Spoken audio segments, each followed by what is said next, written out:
Developing news out of Amherst, where the faculty at UMass Amherst have been meeting all afternoon discussing a vote of no confidence in Chancellor Javier Reyes for his response to a pro-Palestinian encampment on campus earlier in the month. Western Mass News reporter Olivia Hickey joins us live from UMass with the latest. Chris and Abby, that meeting is still going on behind me in the Student Union Ballroom. They've been in there since about 1 o'clock, so it's been about 3 or so hours now. This meeting was called after more than 10% of faculty and librarians called for the vote. It's important to note that earlier this month, the campus's student government also voted, and other student organizations have condemned the chancellor. And May 7th, Chancellor Reyes told us who he really is. It is our duty to listen.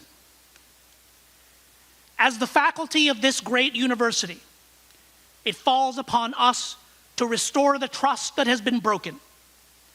Chancellor Reyes is out of touch with the norms and values of this community, especially our history of protest and our commitment to social justice. We cannot permit what happened on May 7th to ever happen again.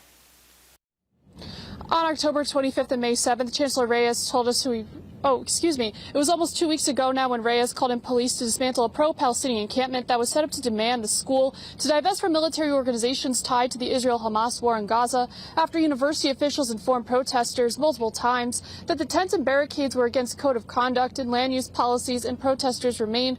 Police and riot gear moved in. According to campus police, 132 people, including about 70 university students and 6 faculty, were arrested.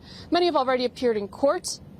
Following continued protests and criticisms of his response, Chancellor Reyes explained his actions at a faculty senate meeting last week.